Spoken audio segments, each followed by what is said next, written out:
সুপ্রিয় দর্শক সবাইকে স্বাগত জানাচ্ছি প্ল্যানেটের হেলথ একাডেমিয়া সুরক্ষায় প্রতিদিন অনুষ্ঠানে। আপনাদের সঙ্গে রয়েছি আমি ডাক্তার অমিতা হাসান।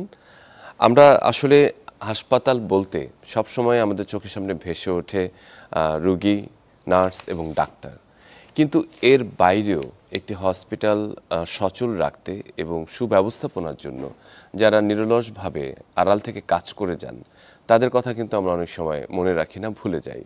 সে অন্তরালে থাকা রোগগুলো, বিশেষ করে যারা হাসপাতাল ব্যবস্থাপনার সঙ্গে জড়িত, আসলে তাদের এই সুব্যবস্থাপনার উপরে কিন্তু এই সেবাটি অনেকখানি নির্ভরশীল। কাজেই এই হাসপাতাল ব্যবস্থাপনা এবং চিকিৎসা সেবা এখন অঙ্গাঙ্গিভাবে জড়িত। আমরা জানি যে যে কোনো হাসপাতাল গতিশীল রাখতে হলে যারা এর পেছনে কাজ করছেন তাদের একটি ধারাবাহিক কার্যক্রম প্রয়োজন।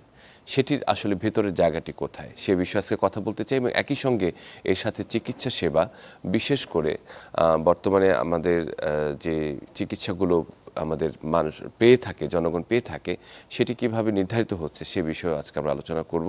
আমাদের সঙ্গে আলোচনায় যুক্ত আছেন professor doctor SM. Khalid Mahmud, general paediatric surgery and stem cell therapy বিভাগ, বাংলাদেশ শিশু হসপিটাল অ্যান্ড ইনস্টিটিউট। ধন্যবাদ আপনাকে।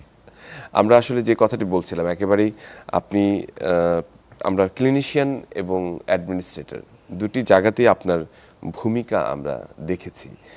বিশেষ করে বাংলাদেশ শিশু হসপিটাল এবং ইনস্টিটিউটে আপনি একজন প্রশাসক হিসেবেও কাজ করেছেন, ডেপুটি ডিরেক্টর হিসেবে। এখন বর্তমানে যদিও paediatric surgery and stem cell therapy নিয়ে ব্যস্ত আছেন। তো আমরা আসলে প্রশাসন নিয়ে যে কথাটি বলতে চাই, একটি হসপিটাল, বিশেষ করে আপনি আছেন বাংলাদেশ শিশু হসপিটালে, তো সেখানে এই কিভাবে চলে, বিশেষ করে অর্গানোগ্রামটা যদি আমাদেরকে একটু বলতেন যে কারা আসলে একে নিয়ন্ত্রণ করেন। ধন্যবাদ আপনাকে খুব সুন্দর প্রশ্নের জন্য। বেসিক্যালি আমি খুব অল্প সময় আমি প্রশাসনের সাথে যুক্ত ছিলাম। সেটা খুব একটা ক্রিটিক্যাল মোমেন্টে বাংলাদেশের। আসলে 5ই আগস্টের পরে আপনি জানেন বাংলাদেশে বিভিন্ন প্রেক্ষাপট একটু পরিবর্তন হয়েছিল এবং কিছু কিছু জায়গায় ম্যাসিভ পরিবর্তন হয়েছিল। তো সেই প্রেক্ষাপট থেকে আমাদের হাসপাতাল একেবারে অরক্ষিত হয়ে যায়। এবং আপনারা জানেন যে বাংলাদেশ শিশু হাসপাতাল ইনস্টিটিউট বাংলাদেশের সর্ববৃহৎ শিশুদের জন্য চিকিৎসা কেন্দ্র, এবং সারা বাংলাদেশের বিভিন্ন জায়গা থেকে প্রান্তিক জনগোষ্ঠীর শিশুরা এখানে এসে থাকে। তো এরকম একটা অবস্থায় আমাদের ম্যানেজমেন্ট বোর্ড, আপনারা জানেন যে এই হাসপাতাল একটা অটোনমাস বডি এবং এটা গভর্নমেন্ট দ্বারা নির্ধারিত হয়, এবং আলটিমেটলি এই ম্যানেজমেন্ট বোর্ড থাকে একজন, আমাদের চেয়ারম্যান স্যার থাকেন, এবং পাশাপাশি বিভিন্ন ডিপার্টমেন্ট থেকে, বিভিন্ন জায়গা থেকে আমাদের এখানে বোর্ড মেম্বাররা আসেন। সো সেটার সমন্বয়ে আমাদের হাসপাতালটা পরিচালিত হয়। সেই সময় আসলে বেসিক্যালি ম্যানেজমেন্ট বোর্ড ছিল না মানে হলো যারা ছিলেন ওনারা আসলে কিছুটা অপারগতা প্রকাশ করেছেন, কাজে ওনারা আসেননি আর, এবং পাশাপাশি এখানে পরিচালক স্যার ছুটি নিয়েছিলেন, উনি আর এখানে জয়েন করেননি। সেই প্রেক্ষাপটে একজন উপপরিচালকের পক্ষে এরকম একটা বড় হাসপাতাল চালানো আসলে একদিকে ভাগ্যের ব্যাপার, আরেকদিকে খুব কষ্টসাধ্য এবং চ্যালেঞ্জিং একটা ব্যাপার ছিল, বিশেষ করে আমার জন্য। সবাই মিলে যখন আমাকে খুব বেশি রিকোয়েস্ট করলো, সবাই একসাথে থেকেই যে উপপরিচালকের দায়িত্ব নিতে হবে, আমি দায়িত্ব নিয়েছিলাম, এবং ইনশাল্লাহ দায়িত্ব আমি সফলভাবেই পালন করার চেষ্টা করেছি। এবং এটা করতে যেয়ে আমি যেটা ফিল করলাম যে আমাদের প্রশাসন এবং চিকিৎসা সেবা, আমাদের আসলে বেসিক্যালি একটা হসপিটালের প্রশাসন হোক আর যেই হোক, যে যেখানেই কাজ করুক, তার লক্ষ্য থাকা উচিত আসলে স্বাস্থ্যসেবা।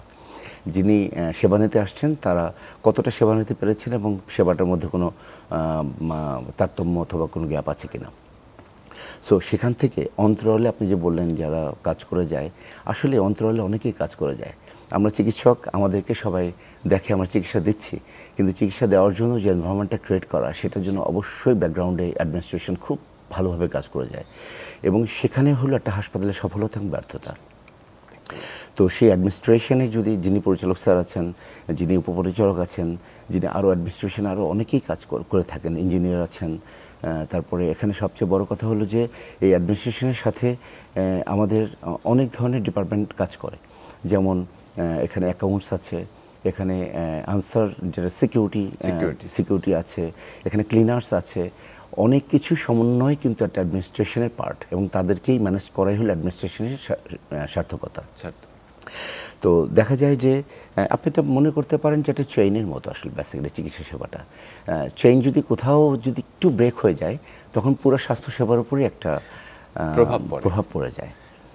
তো সেই ক্ষেত্রে দেখা যায় যে একজন ধরেন আমি সবচেয়ে ইয়াটা বলছি যে আমরা চিকিৎসক, তারপরে সেবিকা, তারপরে দেখা যায় যে অ্যাডমিনিস্ট্রেশনের যে সব ইয়ারা আছেন, যারা কাজ করছেন, এমপ্লয়িজরা আছেন, তার সাথে পাশাপাশি অনেক ল্যাব আছে, বায়োকেমিস্ট্রি বলেন, প্যাথোলজি বলেন, বিভিন্ন ল্যাবের যে এমপ্লয়িরা আছেন, পাশাপাশি যারা ইভেন দেন সুইপার যারা কাজ করেন, সুইপারও যদি সঠিকভাবে কাজ না করে তাহলে দেখা যায় যে হাসপাতালে একটা ড্রব্যাক চলে আসে, সবার সামনে উপস্থাপিত হয়।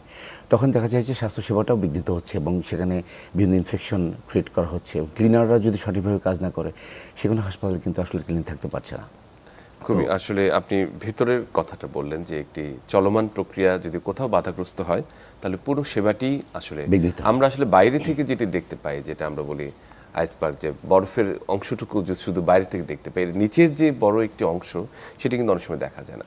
আমরা আসলে অনেক সময় হসপিটালের সেবার মান নিয়ে প্রশ্ন তুলি যে রুগী ঠিকমতো খাবার পাচ্ছে না, রুগীর বেড পাচ্ছে না, বা অনেক সময় অতিরিক্ত ভর্তি থাকে যার তুলনায়। বাংলাদেশ শিশু হসপিটালের প্রেক্ষাপটটি কি?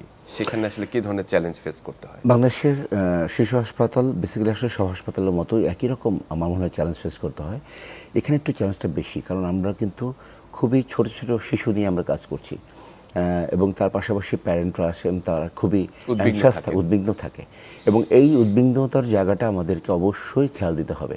যেমন আমরা একটা কাজ করছি, খুব ভালো কাজই করছি, খুব মন দিয়েই করছি, কিন্তু পাশে একজন আরেকজন পেশেন্ট চলে আসতে পারে, আরও 10 জন পেশেন্ট চলে আসতে পারে, তখন আমাদের বুঝতে হবে আসলে কোন কাজটা বেশি জরুরি। সেই কাজ না করে যদি আমি যে কাজটা করেই যাচ্ছি সেটা করেই যদি তাদের সাথে যদি রিলেশনটা এবং তাদের সাথে যে ইন্টারাকশনটা যদি আমাদের একটু সমস্যা হয়, তখন দেখা যায় স্বাস্থ্যসেবা বিঘ্নিত হচ্ছে, এটা বাইরে প্রচারিত হচ্ছে। আমাদেরকে সবসময় ধৈর্য সহকারে প্রতিটা মুহূর্তকে আমাদেরকে অবলোকন করতে হবে এবং সেবিকা, ডাক্তার এবং চিকিৎসক থেকে শুরু করে সবাইকে খুব সচেষ্ট থাকতে হবে যেন কাউকে কোনোভাবে মর্মাহত না করা হয়। জি, একটি বিষয় আছে রয়েছে যে এখানে আসলেই সবাইকে ভর্তি হতে পারবে কিনা বা সিটের সাথে অ্যাকোমোডেশনের সম্পর্কিত কিনা, এবং যারা ভর্তি হতে পারছে না তাদের জন্য আসলে কি ধরনের চিন্তা ভাবনা রয়েছে? খুব ভালো প্রশ্ন। এটা আসলে বেসিক্যালি একটা হাসপাতালের পক্ষে কোনোভাবেই সম্ভব না সমস্ত বাংলাদেশকে সাপোর্ট দেওয়া। এটা কিন্তু একমাত্র বিশেষায়িত শিশু হাসপাতাল বাংলাদেশের, এর কোনো ব্রাঞ্চ নাই। সো সেক্ষেত্রে এখানে কিন্তু অনেক ভালো ভালো চিকিৎসক কাজ করেন এবং যারা কাজ করেন তারা কিন্তু সবাই ভালো চিকিৎসক হয়েই এখান থেকে বের হচ্ছে। কারণ দেখা যায় একটা কাজ করতে করতেই কিন্তু মানুষ শিখে যায় অনেক কিছু। আমাদের এনভায়রনমেন্টে যারা আমরা কাজ করেছি, যেমন 2004 সালে আমি জয়েন করেছি, তখনকার ম্যাচুরিটি এখনকার ম্যাচুরিটির মধ্যে নিশ্চয়ই কোনো পার্থক্য আছে। কারণ আমরা দিনের পর দিন, বছর পর বছর অনেক রোগী দেখতে দেখতে আমরা এত দূর পর্যন্ত এসেছি। সো সেই ক্ষেত্রে আমাদের সমস্ত চিকিৎসকরাই যারা এখানে পার্মানেন্ট, তারা সবাই খুব অভিজ্ঞ আমি মনে করি। এবং এই অভিজ্ঞতার জন্য সারা বাংলাদেশের মানুষ জানে যে শিশু হাসপাতালে যদি আমার সন্তানটাকে একটু দেখাতে পারতাম তাহলে হয়তো বা ওর অসুখটা খুব তাড়াতাড়ি ভালো সমাধান পেতে পারতাম আমরা। সেই জন্য আপনি দেখেন টেকনাফ, তেঁতুলিয়া বলেন অথবা খুলনা বলেন, বিভিন্ন প্রান্তিক এরিয়া থেকে, অনেক দূর থেকে আমাদের হাসপাতালে কিন্তু শেষ চিকিৎসার জন্য আমাদের কাছে ভিড় করে সমস্ত গার্জিয়ানরা, এবং সেখানেই হলো আমাদের চিকিৎসা দেওয়ার মূল মন্ত্র আমাদের দিতে হবে। এবং এখানে সবচেয়ে বড় সমস্যা, আমি যে অ্যাডমিনে যতদিন ছিলাম, যেমন আমি 2রা সেপ্টেম্বর থেকে অফিসিয়ালি কাজ শুরু করেছিলাম 2024 সালের, এবং তার পরবর্তী সময় আমি কিছুদিন আগে আমি আসলে এখান থেকে আমি আমার স্বাস্থ্যগত কারণে আমি আর কাজ করতে পারছিলাম না, ভয়াবহ একটা দুর্ঘটনার কবলিত হয়ে আমি আসলে কাজ করতে পারছিলাম না। সো এখানে চ্যালেঞ্জটা যেটা আমি ফেস করেছি কদিন, এবং আগেও আমরা চ্যালেঞ্জটা সবসময় ফেস করি, আমি দেখি, আমি যখন ওয়ার্ডে কাজ করি তখনও দেখেছি চ্যালেঞ্জটা আসছে। ধরেন 1000 ভর্তি করতে পারছে হয়তো 100, এই 900 জন বাচ্চার কোথায় যাবে? এবং ধরেন একজন বাচ্চা কক্সবাজার থেকে এসছে, সেই বাচ্চাটার গার্জিয়ানরা এখানে কিছুই চেনে না, এবং এটা আমরা প্রায়শই ফেস করি। সেই বাচ্চাকে আমাদের বাধ্য হয়ে লিখে দিতে হয় যে আমাদের সিট খালি নাই, অন্যত্র ঢাকা মেডিকেল কলেজ, সলিমুল্লাহ, যে কোনো জায়গায় আমরা লিখতে, আমরা তো প্রাইভেট মেডিকেল কলেজে পাঠাতে পারি না, বিকজ এটা তো গভর্নমেন্টে আমাদের পাঠাতে হবে। আর তখন এই বাচ্চাটার গার্জিয়ানরা কী করবে আসলে? এই কী করার ব্যাপারে তো আমাদের আসলে কিছু করার নাই। তখন আমরা এটা নিয়ে আমরা একটা ডেভেলপ করি, আমরা ম্যানেজমেন্টের সাথে আলাপ করি আমরা কি করতে পারি। তখন একটাই কথা বেরিয়ে আসে যে হাসপাতালের যে বিছানার সংখ্যা আছে, এই সংখ্যা আমাদের যেভাবে বাড়াতে হবে, এবং অথবা আমাদেরকে ডিসেন্ট্রালাইজ করতে হবে। আমরা যদি বাংলাদেশের বিভিন্ন জায়গাতে এই শিশু হাসপাতালের বিভিন্ন ইউনিট আমরা তৈরি করতে পারি, তাহলে আমাদের দেখা যায় যে এই চিকিৎসা ক্ষেত্রে আমাদের শিশু হাসপাতালের যে এখানে ভর্তি হতে পারছে না, সেটা যার যার স্ব এরিয়াতে ভর্তি হয়ে চিকিৎসা নিতে পারবে। একেবারেই, মানে বিশেষ করে যদি প্রত্যেকটি বিভাগীয় শহরে জি একটি করে ইনস্টিটিউট বা তার একটি শাখা যদি থাকে, তাহলে নিশ্চয়ই প্রান্তিক জনগোষ্ঠী যে সেবাটি আরো দ্রুত এটা খুব ভালো হবে এবং আমরা এটা চেষ্টা করছি এবং ভবিষ্যতে যারা এখন আমাদের বর্তমান ম্যানেজমেন্ট বোর্ড খুব সুসংগঠিতভাবে তৈরি হয়েছে এবং এখানে চেয়ারম্যান হিসেবে আছেন আমাদের AKM আজিজুল হক স্যার, প্রফেসর। উনি খুবই দক্ষ একজন প্রশাসক হিসেবেই আমরা তাকে চিনি এবং আমার বিশ্বাস এই ম্যানেজমেন্ট বোর্ডের আওতায় একটা সুব্যবস্থা অবশ্যই সামনে হবে। এবং সবচেয়ে বড় উদ্দেশ্য হচ্ছে আমাদের 681টা সিট আছে এখন, 681টা 681 সিট কোনোভাবেই এত বড় জনগোষ্ঠীর জন্য না। একেবারে আসলে যথার্থ বলেছেন। আমরা যদি আরেকটি বিষয়ে কথা বলতে চাই, সেটি হচ্ছে যে অলাভজনক একটি প্রতিষ্ঠান যে কাজ করার যে সুযোগ, আর তার উপর যদি অর্থনৈতিক যে চাপটি থাকে যে না, নিজেদের অর্থ নিজেরাই উপার্জন করতে হবে, এই জায়গাটিতে কোনো চ্যালেঞ্জ ফেস করেছেন কি? অসম্ভব চ্যালেঞ্জ। আমাদের শিশু হাসপাতাল কমপ্লিট যদি গভর্নমেন্ট হিসেবে ডিক্লেয়ার আমরা পেতাম, তো সেক্ষেত্রে আমাদের ওই টেনশন থাকতো না যে আমাদের হাসপাতাল পরিচালনার জন্য, আমাদের বেতনের জন্য, আমাদের কোনো অথবা অন্য কোনো খরচের জন্য আমাদেরকে আর পিছিয়ে ফিরে তাকাতে হবে না। তখন আমাদের সমস্ত যারা এমপ্লয়িজ আছেন, ডক্টর, সেবিকা আছেন, তারা সম্পূর্ণভাবেই অ্যাডমিনিস্ট্রেশন মন দিতে পারতো যে কীভাবে ভালো সুচিকিৎসা দেওয়া সম্ভব হয়। সুচিকিৎসার সাথে সম্পর্কযুক্ত কিন্তু অর্থনৈতিক। সেক্ষেত্রে একজন গরিব মানুষ, যার আসলে একজন দিনমজুর, উনি এসছেন তার সন্তান নিয়ে, তো সেক্ষেত্রে তার যে এখানে থাকার ব্যাপারটা আছে, আমরা কিন্তু 35% ফ্রি দিচ্ছি। এই 35% যদি ফিল আপ হয়ে যায়, তারপরেই জন কিন্তু আর এই জায়গাটা পাচ্ছে না। তখন কিন্তু তাকে হয়তো 800 টাকা 700 টাকা দিয়ে ওয়ার্ডে অথবা কেবিনে যেতে হবে। সেই ক্ষেত্রে তার জন্য খুবই চ্যালেঞ্জিং হয়ে যায় ব্যাপারটা। তো সেই জায়গাটা কে রক্ষা করার জন্য, সেই ব্যাপারটাকে ঠিক করার জন্য আমরা গভর্নমেন্টের সাথে সবসময় জন্য সরল পরামর্শ করে যাচ্ছি এবং কোনোভাবেই যদি আমরা এখান থেকে বেরিয়ে আসতে পারি, এবং এই চ্যালেঞ্জটা হলো বেসিক্যালি খুবই চ্যালেঞ্জ। ওই সন্তানটাকে আমি কীভাবে চিকিৎসা দেবো? তাকে তো ভর্তি হতে হবে। একদম। তো ভর্তি না হতে পারলে তো আমরা চিকিৎসা দিতে পারবো না।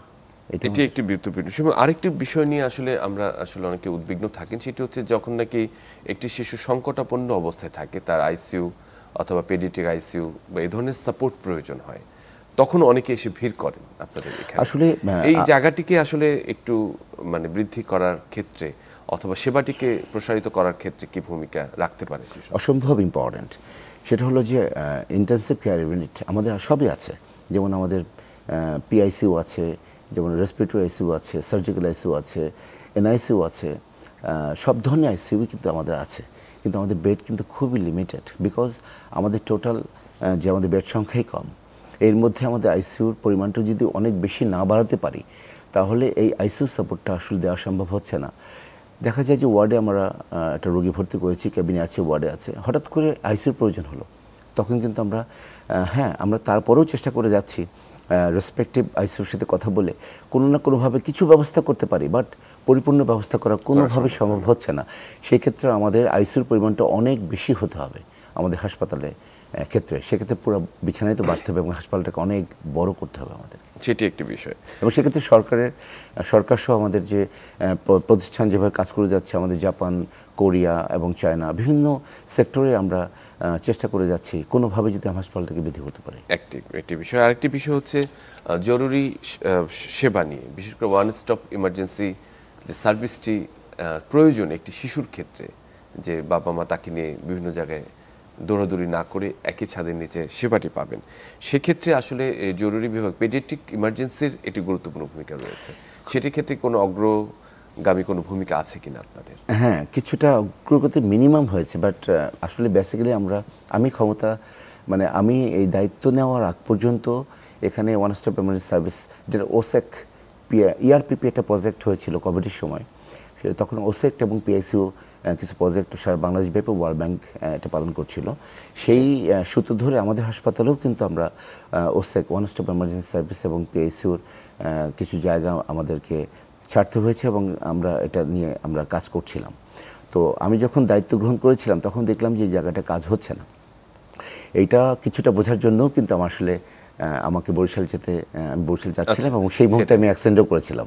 তো যাই হোক, আমরা সেটা খুবই তড়িৎ গতিতে আমরা পিডাব্লিউডি কাজ করছিল, তাদের বিভিন্ন ইঞ্জিনিয়ার সেকশন যাদের সবাইকে ডেকে এনে সবাইকে বুঝিয়ে শুনে এবং তাদের সাথে ইনস্ট্রাকশন দিয়ে আমরা এই কাজটা করে আমরা স্ট্রাকচারাল কাজটা শেষ করতে পেরেছি ইনশাল্লাহ। বাট আমাদের এখানে কিন্তু এটা আইসিইউ ছিল, এইটা মেশিনারিজগুলো আমাদের আসা সম্ভব হয়নি কারণ এই প্রজেক্টটা বন্ধ হয়ে গেছে। তো আমরা ওইটাতে আমাদের যে অবজারভেশন অ্যান্ড রেফারেল ইউনিট আমরা চালু করেছি ইনশাল্লাহ, ওখানে চালু হচ্ছে এবং ওখানে রোগী আমরা রাখা শুরু করেছি। আমরা যদি একটু জানতে চাই, বিশেষ করে হসপিটাল ম্যানেজমেন্টের ক্ষেত্রে আমলাতান্ত্রিক জটিলতা এবং দক্ষ জনশক্তি, অনেক ক্ষেত্রে দেখা যাচ্ছে যে আমি যদি সার্বিকভাবে বিবেচনা করি যে অর্থায়নটি করা হয়ে থাকে সেটি অনেক সময় ফেরত যায়, যে অনেক সময় দক্ষ প্রশাসকের স্বল্পতা বা ঘাটতির জন্য। এই জায়গাটিকে উন্নয়নের জন্য আসলে কিভাবে চিন্তা করেন? আমাদের হাসপাতালে এমন কোনো ইনসিডেন্স তৈরি হয়নি আসলে যে আমরা ফেরত দিতে পেরেছি, কারণ আমাদের এখানে দক্ষ জনগোষ্ঠী নিয়ে কিন্তু আমরা কাজ করছি। কিন্তু আমাদের এখানে আসলে আরও বেশি অর্থায়ন দরকার, যার কারণে আমরা হাসপাতালটাকে আরও সুসংগঠিত করতে পারি এবং আমাদের চিকিৎসা সেবার প্রসারটাকে আরও অনেক বাড়াতে পারি। হ্যাঁ, তো দক্ষ অ্যাডমিনিস্ট্রেশন অবশ্যই প্রশাসন দরকার, কোনো কিছু ফেরত না যায়। হ্যাঁ, কিছু কিছু জায়গায় ফেরত যাচ্ছে আমরা শুনেছি, সেখানে হয়তো বা যে কাজটা হওয়ার কথা ছিল সেই কাজটা হয়নি, যার জন্য ফেরত গিয়েছে। এই ফেরত যাওয়াটা কিন্তু নেগেটিভ পয়েন্ট, বাট আমার মনে হয় যে ফেরত যাওয়ার সুযোগটা খুব কম থাকা উচিত, কারণ এটা কিন্তু প্ল্যান করে করা হয়, পরবর্তীতে না পারার কারণে ফেরত চলে যায়। খুবই চমৎকার করে বললেন। আমরা যদি আপনার একদম কোর্স সাবজেক্টে চলে যাই, বিশেষ করে শিশু হসপিটালে আছেন এবং পেডিয়াট্রিক সার্জারি নিয়ে কাজ করছেন বর্তমানে দীর্ঘদিন, এবং এর মধ্যে একটি গুরুত্বপূর্ণ অংশ যেটা আমরা স্টেম সেল থেরাপি বলছি বা ইউনিট বলছি, কোন কোন পেডিয়াট্রিক আসলে সার্জারির ক্ষেত্রে হোক বা পেডিয়াট্রিক্সের ক্ষেত্রে স্টেম সেলের আসলে ভূমিকা কি, বা স্টেম সেল সম্পর্কে আমাদের হ্যাঁ, এটা আসলে বাংলাদেশে খুব নতুন না হলেও আমাদের যে কর্মপ্রক্রিয়াটা ছিল এটা নতুনই বলা যায়, কারণ 2019 সালে আমরা স্টেম সেলের প্রবর্তন করি, বাট কাজ শুরু করেছি 2022 সাল থেকে। তো স্টেম সেলটা আসলে বেসিক্যালি খুব ইম্পর্ট্যান্ট এবং এটা এমন একটা জিনিস, স্টেম সেল দিয়েই কিন্তু আমাদের শরীর তৈরি হয়, আপনি জানেন। যে এটা প্রাথমিক আমাদের স্টেম সেলই ছিল আমাদের প্রাথমিক সেল, যেটা দিয়ে আমাদের শরীর তৈরি হয়েছে এবং আমাদের শরীরের মধ্যে স্টেম সেলের বিভিন্ন জায়গায় বর্তমান আছে। এবং স্টেম সেলের পাশাপাশি খুবই ডরমেন্ট অবস্থায় কিছু স্মল সেল থাকে যেটা কাজ করছে না, বাট স্টেম সেল সেই ডরমেন্ট সেলগুলোকে অ্যাক্টিভেট করে বিভিন্ন জায়গায় কাজ করছে। যেমন আপনি ধরতে পারেন, যেমন নর্মাল একটা সার্জারি হলো, সেটাতে আমার স্টেম সেল প্রয়োজন নাই, body is enough for reforming. যেমন মেডিসিনে অনেক ব্যাপার থাকে যেটা স্টেম সেল প্রয়োজন হয় না। স্টেম সেল তখনই প্রয়োজন হয় যখন নর্মাল কনভেনশনাল যে ট্রিটমেন্ট এটা আসলে ফেলিওর দিকে যাচ্ছে, পাশাপাশি এটাকে একটা ভালো পর্যায়ে নিয়ে যাওয়ার জন্য স্টেম সেলের কিছু সাপোর্ট মাঝে মাঝে প্রয়োজন হয়। এখন বিভিন্ন লিটারেচার স্টেম সেলটা চলে আসছে, বিভিন্ন দেশ, কোরিয়া বলেন, জাপান বলেন, আমেরিকা, সব জায়গাতে স্টেম সেলের কিন্তু ব্যবহার শুরু হয়েছে। 2009 সাল পর্যন্ত এটা রিসার্চ লেভেলে ছিল, 2009 সালে পরে অ্যাক্টিভেশন শুরু হয়েছে, বাট আমাদের দেশে একটু দেরি হলেও আমরা শুরু করতে পেরেছি এবং পেডিয়াট্রিক পপুলেশন। সেই ক্ষেত্রে আমরা যেমন আমাদের নিউরোলজি ডিপার্টমেন্ট আছে, হেমাটোনকোলজি আছে, আমাদের পেডিয়াট্রিক সার্জারি আছে, আমরা সেল অ্যান্ড সেল বেস প্রোডাক্টের মধ্যে স্টেম সেলটাকে আমরা ইউজ করছি এবং আমরা প্ল্যাটলেট পিআরপি যেটা বলে প্ল্যাটলেট রিচ প্লাজমা, এই জাতীয় জিনিস আমরা ইউজ করছি। এবং এখানে অনেক স্টুডেন্টরা থিসিস করেছে অলরেডি, তারা থিসিস করে চলেও গেছে এবং পিআরপির উপর থিসিস করেছে, স্টেম সেলের উপর রিসার্চ চলছে এবং আমরা 585 স্টেম সেল অলরেডি আমরা দিয়েছি ওভারঅল বাংলাদেশে 2022 সালের পর থেকে। এবং সেটা সবই দেখা যায় যে অটিজম আছে, স্পাইনাল মাসকুলার অ্যাট্রফি আছে, সেরেব্রাল পালসি আছে, স্ট্রোক সিনড্রোম আছে, এখানে অনেক ধরনের সার্জিক্যাল নন হিলিং আলসার আছে, মেনিঙ্গোমায়োসিল আছে, মেনিঙ্গোসিল আছে, এই সব কিছুর সাথে স্টেম সেলের কিছু রিলেশন আছে, কারণ ওখানে আমাদের খুব র্যাপিড রিজেনারেশন প্রয়োজন। র্যাপিড রিজেনারেশন স্টেম সেলের ভূমিকা অভূতপূর্ব। জি, আমরা স্টেম সেল নিয়ে আরও কিছু কথা বলতে চাই, তবে তার আগে একটা ছোট্ট বিরতি নেব।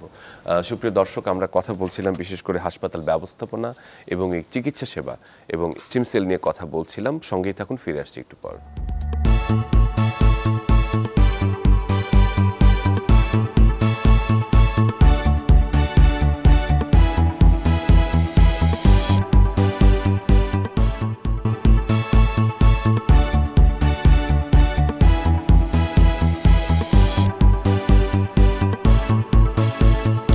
সবাইকে আরেকবার স্বাগত জানাচ্ছি সুরক্ষায় প্রতিদিন অনুষ্ঠানে। আপনাদের সঙ্গে রয়েছে আমি ডাক্তার অমিতা হাসান। আমরা আজকে কথা বলছিলাম হাসপাতালে ব্যবস্থাপনা এবং চিকিৎসা সেবা নিয়ে এবং একই সঙ্গে স্টিম সেলের বাংলাদেশের বর্তমান পরিস্থিতি। আমাদের সঙ্গে আলোচনায় যুক্ত আছেন professor doctor S M Khalid Mahmud. আমরা যে কথাটি বলছিলাম যে স্টিম সেল একটি বর্তমানে অনেক ধরনের আসলে একটি গবেষণা লব্ধ একটি নতুন টপিকস এবং অনেকেই বিষয়ে জানতে চান, অনেকে আগ্রহী। আমাদের দেশে বা আপনারা শুরু করেছেন পেডিয়াট্রিক্সদের ক্ষেত্রে, বাচ্চাদের ক্ষেত্রে স্টিম থেরাপি। তো যে রোগগুলোর কথা বললেন, বিশেষ করে পেডিয়াট্রিক্স সার্জারির ক্ষেত্রে স্টিম সেল কি ভূমিকা রাখতে পারে? আসলে বেসড অন মাই আইডিওলজি আমি প্রিন্সিপালস বেস করে এটা শুরু করেছি। আমি কিন্তু অটোলোগাস দিয়ে শুরু করেছি। অটোলোগাস মেন যে পেশেন্টের প্রবলেম সেই পেশেন্ট থেকে আমি স্টেম সেল কালেক্ট করে তাকে দিব। তো সেখানে দেখা যায় যে এথিক্যাল বলেন, রেশনালিটি বলেন, অথবা এটা রিজেকশন বলেন, রিয়াকশন বলেন, এটা একেবারেই নাই।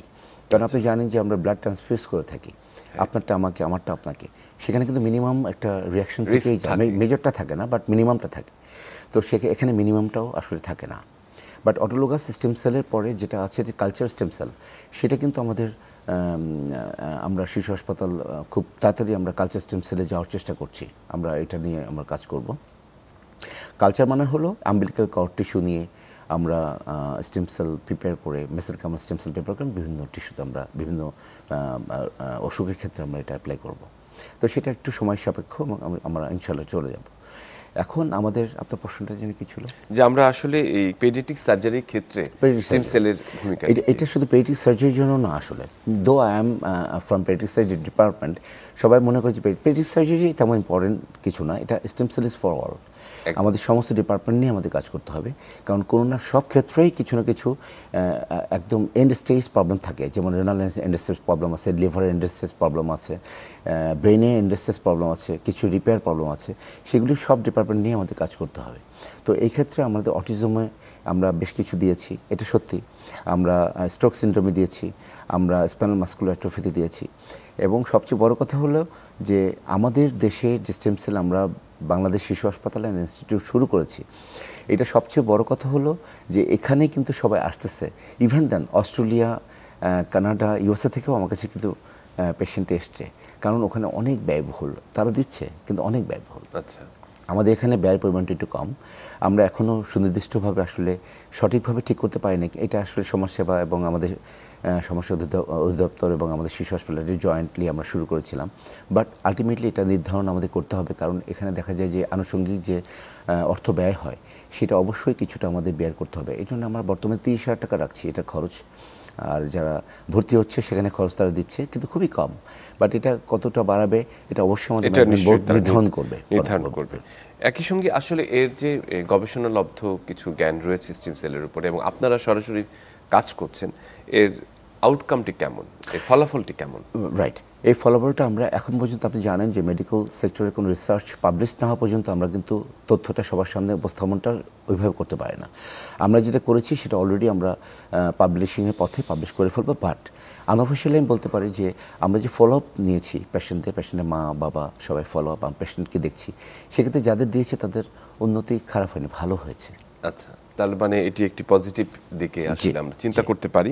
কারণ এটি নিয়ে আসলে অনেক ধরনের কন্ট্রোভার্সি রয়েছে। অনেকেই মনে করেন যে আসলে কাজ হবে, এই রিসার্চের কোনো শেষ নাই। এটা রিসার্চই বলে একটা ব্যাপার। আমরা রিসার্চ বলে দিবে যে এটা নেগেটিভ না পজিটিভ।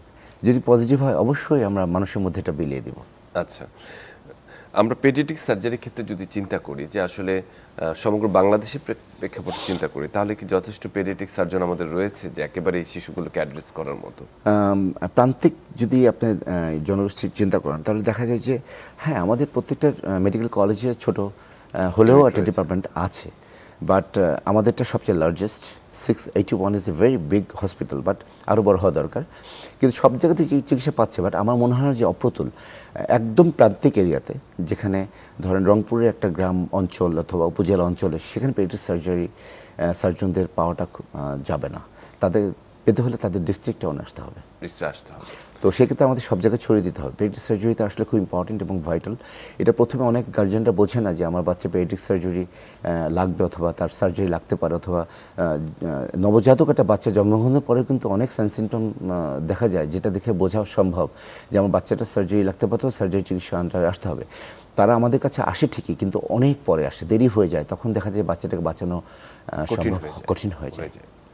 এবং এই পেডিয়াট্রিক সার্জারির ক্ষেত্রে আমরা যেটা দেখেছি যে বড়দের সার্জারির ক্ষেত্রে যতখানি সেখানে মনোযোগ বা গুরুত্ব প্রয়োজন, তাদের ক্ষেত্রে আরো অনেক বেশি প্রয়োজন, কারণ এখানে বাবা মার উদ্বিগ্নতা থাকে, যারা আত্মীয় স্বজন তারা একটি অনিশ্চয়তায় থাকে, এবং আপনারা যারা সার্জন হিসেবে কাজ করছেন এবং যারা অ্যানেস্থেশিয়াতে এটাতে কাজ করছেন তাদের বিশেষ সতর্কতা প্রয়োজন। আসলে মূলত কেন এই বিশেষ সতর্কতা? বিশেষ সতর্কতা মানে হলো যে the children, babies are not mini adult. মানে একটা বড় মানুষকে ছোট করা, কিন্তু ছোট হয়ে গেলেই কিন্তু সে আসলে নবজাতক অথবা পেডিয়াট্রিক পেশেন্ট হয় না। ওদের ফিজিওলজিক্যাল, ওদের যে কোনো ধরনের সব ধরনের ব্যাপারে ফিজিওলজি কিন্তু চেঞ্জড, এটা আনস্টেবল। যে নবজাতক একটা বাচ্চার কিন্তু স্টেবিলিটি আসতে সময় লাগে। তো সেই ক্ষেত্রে এটা হ্যান্ডেল করা, এবং সবচেয়ে বড় কথা হলো যে একটা সম্পত্তি মনে করে বাবা মা তাকে। তো যখন আমি পার্সোনালি একটা সন্তানকে হাতে গ্রহণ করি একটা বাবা মায়ের হাত থেকে, তখন আমার নিজেকে সার্থক মনে হয়, যে আমি মনে হয় এখন সার্থক, যে বাবা মা আমাকে বিশ্বাস করেছে এবং আমাকে ভালোবেসেই তার সন্তানটাকে আমার হাতে দিয়েছে চিকিৎসার জন্য। তখন আমাদেরকে প্রতি মুহূর্তে, প্রতি স্টেপে আমি যেটা ফিল করি পার্সোনালি, প্রতিটা জায়গায় আমাদের অবশ্যই সতর্ক থাকতে হবে যে আমি তার বাবা, আমি তার মা, আমি তার সব কিছু। তো সেই ক্ষেত্রে আমাদের সতর্কতাটা অনেক বেশি হওয়া উচিত, কারণ সে তো বলতে পারবে না যে আমাকে আপনি ভুল চিকিৎসা করছেন, আমাকে আপনি ঠিকমতো চিকিৎসা করতে পারছেন না। তো সে তো বুঝতে পারবে না, সে তো কাঁদবে। তো সেক্ষেত্রে সেই মানুষটাকে রক্ষা করার দায়িত্ব আল্লাহ তাআলা আমাকেই দিয়েছেন, সো আমাকেই সেটা মেনটেন করতে হবে। এবং তাদের এই যে ফিজিওলজিক্যাল যে একটু সমস্যা, মানে বলবো যে আনস্টেবিলিটি রয়েছে, এর জন্য আরো বেশি সতর্কতা অবলম্বন অবশ্যই। আমরা আসলে কিছু ঘটনা দেখেছি অনেক জায়গায়, যে অনাকাঙ্ক্ষিত কিছু শিশু মৃত্যু হয়েছে সার্জারি করার সময় একই সঙ্গে। তো সেটির ক্ষেত্রে সতর্কতা অবলম্বন নিশ্চয়ই। আমি যদি পজিটিভলি বলি ব্যাপারটা, সেটা হলো আমি পজিটিভলি বলতে চাই, কারণ চিকিৎসা ক্ষেত্রে বিশেষ করে সার্জারি চিকিৎসা আর মেডিসিন চিকিৎসার মধ্যে পার্থক্য আছে। জি, মেডিসিন চিকিৎসা আপনি এটা ভর্তি করলেন, অ্যান্টিবায়োটিক অথবা কিছু ওষুধপত্রের মাধ্যমে কিন্তু চিকিৎসাটা হয়ে থাকে। আপনি চেঞ্জ করতে পারছেন ওষুধটা, আজকে একটা কালকে আরেকটা, কিন্তু বাট সার্জারি কিন্তু একবার করে ফেলে চেঞ্জ করা যায় না, সার্জারি একবারই করতে হয়। এবং সার্জারির যে ডায়াগনোসিস সেটাকে পারফেক্টলি আমাদের করেই সার্জারি করতে হয়, এক। আর দ্বিতীয়ত হলো সবচেয়ে বড় প্রবলেম হলো যে শিশু মৃত্যুর যে ব্যাপারটা, এটা কিন্তু আসলে চিকিৎসা ক্ষেত্রে যে হবে না তা না। সার্জারিতে কিন্তু আমাদের একটা কনসার্ন পেপার আছে, আমরা ঝুঁকি একটা সিগনেচার নেই যে ঝুঁকি আছে, ঝুঁকি থাকতেই হবে, কারণ একটা অ্যানাস্থেশিয়া আন্ডারে যাচ্ছে, একটা অ্যানাস্থেশিয়া দিচ্ছি, দীর্ঘক্ষণ অপারেশন করতে হতে পারে, 3 ঘন্টা 4 ঘন্টা সময় লাগতে পারে। তো সেটা একটা রিস্ক, ঝুঁকি থেকেই যাচ্ছে। বাট ইট ডাজন্ট মিন যে আমাদের ঝুঁকি সিগনেচার নিয়ে আমাদের ঝুঁকির মধ্যেই আমাদের ফেলে দিতে হবে, তা আসলে না। তো সেই ঝুঁকিটা অবশ্যই আমাদের, এটা অবশ্যই প্যারেন্ট সেন্টার্ড একটা আমাদের কাউন্সেলিং করতে হয়, খুব পজিটিভ কাউন্সেলিং করতে হয়। আমরা তাদের সাথে নিয়েই আসলে কাজটা করি, এবং তারা বুঝেই আমাদেরকে সেই ঝুঁকির সিগনেচার দেয়, এবং ঝুঁকির সিগনেচার দেওয়ার সময় যেন তারা না বুঝে না দেয়, তাদের জন্য বুঝেই আমাদেরকে তার সন্তানকে হস্তান্তর করে। ইট ডাজন্ট মিন তাদেরকে ফিরিয়ে দেওয়ার জন্য আমরা তার সন্তানটাকে নিয়েছি। একটি বিষয় একই সঙ্গে মানে সম্পূরক প্রশ্ন হিসেবে চলে আসে, যে কাউন্সেলিং এর একটি কথা বলছিলেন, বিশেষ করে যখনই আপনি বলবেন যে আপনার শিশুটির সার্জারি লাগবে, তখন বেশিরভাগ বাবা মা প্যারেন্টসরাই কিন্তু সেটা থেকে বাঁচার জন্য চেষ্টা করতে থাকেন, ভয় পান, সত্যি উদ্বিগ্ন হন তার আদরের সন্তানকে আসলে এটা সার্জারি বেডে তোলার আগে। তো এই কাউন্সেলিং এর একটি বড় মানে গুরুত্ব রয়েছে আপনাদের কাছে, সেটাকে আসলে কিভাবে প্যারেন্টসদেরকে আপনারা this is big part for treatment. আমি মনে করি যে আপনারা প্রায় শুনে থাকেন, মাঝে মাঝে শুনে থাকেন যে এখানে এই গণ্ডগোল হচ্ছে, ওর সাথে ওর গণ্ডগোল হচ্ছে, হাসপাতাল ভাঙচুর হচ্ছে। এখানে কাউন্সেলিং প্রবলেমের জন্য এটা হয়ে থাকে। আমি অনেকটা দায়ী কাউন্সেলিংয়ের জন্য। একটা সার্জারি পেশেন্ট যখন আমি কাউন্সেলিং করব, আমি আমার এই এত বছরের হিস্ট্রিতে আমি দেখিনি যে কোনো মা কাঁদেনি, সঙ্গে সঙ্গে মা বাবা কিন্তু কেঁদে দিচ্ছে। তো সেই কান্নাকে আমাদের পানিটাকে মুছে, সেই পানিটাকে সুন্দর করে স্ট্যাবল করে, যাতে সে আমার সামনে আর কান্না না করে, এবং তার অসুখ সম্পর্কে তাকে জ্ঞান দেওয়া, তার কি হয়েছে, তার বাচ্চার কতটুকু সমস্যা তার জর্জরিত এবং কতটুকু ঝুঁকি আছে। ঝুঁকি ধরেন সামান্য, বাট আমি দিয়ে দিলাম অনেক ঝুঁকি, তখন সেটা কিন্তু হচ্ছে না কাউন্সেলিং। তো কাউন্সেলিং হবে অনেক বড় ঝুঁকি, কিন্তু আমি বললাম না কোনো ব্যাপারই না, আমি ঠিক করে দিব। এই যে কাউন্সেলিংয়ের তারতম্য, এই তারতম্য রাখা যাবে না। আমাদেরকে কাউন্সেলিং করার সময় তার অসুখ সম্পর্কে, তার অপারেশনের ঝুঁকি সম্পর্কে, তার টোটাল ব্যাপারটা সম্পর্কে, আমাদের কতটুকু ফ্যাসিলিটি আছে সেই ফ্যাসিলিটি সম্পর্কে তাকে আমাদের জ্ঞান দিতে হবে। না দেওয়া পর্যন্ত কিন্তু আমরা মুক্তি পাবো না। ধরেন এই বাচ্চাটা অপারেশনের পরবর্তী সময় আমাদের আইসিইউ লাগবে, কিছু কিছু বাচ্চাতে আইসিইউ প্রয়োজন হয়, আমরা এক্সট্রিবিউট করি না, যেটা টিউব দিয়ে আমরা অপারেশন করি সেই টিউব নিয়েই আমরা আইসিইউতে পাঠাই। সেই বাচ্চা কাউন্সেলিংয়ে যদি বলি যে আমরা যদি আইসিইউর কথা কিছুই নাই বলি, আর অপারেশনের পরেও যদি বলি এখন আইসিইউতে নিয়ে যাওয়া লাগবে, তখন তো একটা সমস্যা, একটা ভুল বোঝাবুঝি তৈরি হয়। ভুল বোঝাবুঝি তৈরি হতেই হবে। So counselling is a big part, specially for surgeon এবং specially for the paediatric group. আচ্ছা, বাচ্চাদের খাবার দাবার নিয়ে নানান ধরনের সমস্যায় শঙ্কায় ভোগেন, বিশেষ করে একটা প্রশ্ন থেকেই যায় সব সময়। সেক্ষেত্রে আসলে কি করণীয় রয়েছে, তাদের খাদ্যাভ্যাসটি কিভাবে গড়ে তোলা যায়, বিশেষ করে পেডিয়াট্রিক গ্রুপ, এজ গ্রুপ যারা রয়েছে? It's very simple. সেটা হলো যে খাবারের জন্য একটা বাচ্চা, নবজাতক শিশু জন্মগ্রহণ করার পরে তার মায়ের বুকের দুধই তার একমাত্র খাবার। এখানে এক ফোঁটা পানি দেওয়ার কিন্তু কোনো সিস্টেম নাই। 6 মাস পর্যন্ত সে বুকের দুধ খাবে, তারপর সে পাশাপাশি তার অনেক খাবার আস্তে আস্তে ন্যাচারাল যে ফুডগুলি সেই ফুডগুলিতে যাবে। তারপরে আস্তে আস্তে করে বুকের দুধটা কমতে থাকবে এবং আস্তে আস্তে আমাদের যে ফ্যামিলি ফুডটা বাড়তে থাকবে। এটা হলো স্বাভাবিক নিয়ম আসলে। কিন্তু কেন যেন আমি জানি না কেন এটা হচ্ছে আমাদের আজকালকার সোসাইটিতে। মা বাবারা ইভেন দেন, আমার চেম্বারে থাকা অবস্থায় একজন রিক্সা চালক, ওনার সন্তান আমার কাছে নিয়ে এসছে, আমার ভিজিট যাই থাকুক না কেন, আমার ভিজিট তাকে আমি সেদিন নেই, এত আমার কাছে খারাপ লেগেছে। তো কিন্তু সে আমাকে প্রস্তাব দিয়েছে, স্যার বাচ্চাটাকে কি আমি সেরেলাক খাওয়াতে পারবো না? আমার সেরেলাক তো না খাওয়ালে বাচ্চাটা শুকায় যাবে। সো এই ধরনের আসলে কোনোভাবে ফিলিং থাকার কোনো সুযোগ নাই। আমাদের চিকিৎসকদের অবশ্যই এইটাও একটা কাউন্সেলিং, যে খাবার কিভাবে প্রতিষ্ঠিত হবে। আল্লাহর তরফ থেকে, উপরের তরফ থেকে খাবারটা মায়ের কাছেই চলে আসছে। একটা প্রেগনেন্সির পরে একটা বাচ্চা জন্ম দেওয়ার পরেই কিন্তু বুকের দুধ আসে একটা মায়ের, কোনোভাবে কিন্তু সেটা অন্যভাবে পাওয়া সম্ভব না। কিন্তু আমরা প্রায়শই দেখা যায় যে আমরা বিভিন্ন ধরনের সিরিয়াল ইউজ করে থাকি, বিভিন্ন ধরনের খাবার ইউজ করতে, দুধ বাইরের খাবার ইউজ করে থাকি। এটা আমরা দিব যদি শেষ পর্যায়ে আমরা কোনোভাবেই তার আসল খাবারটা না দিতে পারি, তখন আমরা কোনো উপায়হীন হয়ে, এটাই মনে হয় একটা বিগ চ্যালেঞ্জ, এটা প্রতিনিয়ত আপনারা আসলে ফেস করতে থাকেন। এবং প্রেসক্রিপশনে সেই খাবারটা দেওয়ার কোনো অর্থই হয় না, মুখে বলে দিতে পারি যে আপনি এটা ইউজ করেন। আচ্ছা, খুবই সুন্দরভাবে বলেছেন। আরেকটি গুরুত্বপূর্ণ বিষয় বলতে চাই, সেটি হচ্ছে যে ট্রেনিং এবং রিসার্চ, বিশেষ করে যারা দক্ষ চিকিৎসক জনগোষ্ঠী তৈরি হবেন এক্ষেত্রে, শুধু চিকিৎসকই নয়, দক্ষ নার্স, বিশেষ করে একটি পেডিয়াট্রিক ইউনিটের জন্য কিন্তু এই দক্ষতা ভীষণভাবে জরুরি একটি ইউনিটে। সেই জায়গায় আপনার প্রতিষ্ঠান কিভাবে কাজ করছে এবং রিসার্চের ক্ষেত্রে আসলে আমরা কতখানি মনোযোগী হয়েছি? আমাদের হাসপাতাল বেসিক্যালি একটা দক্ষ হাসপাতাল, কিন্তু তারপরেও দক্ষতার শেষ নাই। আমি মনে করি যে আমাদের চিকিৎসা সেবার ক্ষেত্রে রিসার্চের কোনো বিকল্প নাই। বিকজ আজকে আমি যে কাজটা করছি সেটা যদি আমি কাজ করেই যাই, এটা যদি কোনো ডকুমেন্টেশন না করি এবং এটা যদি আমি পাবলিশ না করি, এটা যদি আমি রিয়াল ঘটনাটা তুলে না ধরি, তাহলে ভবিষ্যতে কিন্তু এটার কোনো ডেভেলপমেন্ট হবে না। তো সেই ক্ষেত্রে আমাদের হসপিটাল কিন্তু, আমি যখন কিছুদিন আগেও আমি উপপরিচালকের দায়িত্বে ছিলাম, তো তখন আমাদের একটা মিটিং হয়েছিল। আইসিডিডিআরবি থেকে শুরু করে সবাই কিন্তু আমাদের সাথে অ্যাটাচলি কাজ করছে, বিভিন্ন ধরনের সংগঠন কাজ করছে। আর আমরা ব্যক্তিগতভাবে আমাদের এপিডেমিওলজি ডিপার্টমেন্ট এবং আমাদের ম্যানেজমেন্ট বোর্ড এবং আমাদেরকে রিসার্চের জন্য উদ্বুদ্ধ করছে।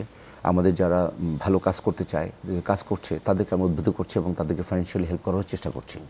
তো সেই ক্ষেত্রে আমার মনে হয় রিসার্চ যদি ঠিকমতো একজন ডক্টর, একজন চিকিৎসক সঠিকভাবে রিসার্চে ঢুকতে পারে এবং সে যদি তার কাজটাকে তুলে ধরতে পারে, আমার মনে হয় একটা হসপিটালের চিকিৎসা সেবার উন্নয়ন অনেকাংশে বেড়ে যাবে। অনেক মানে তার, এবং তার গ্লোবালি তাকে চিন্তা করতে হবে এবং বিভিন্ন প্রতিষ্ঠানের সাথে তার কাজ করতে হবে।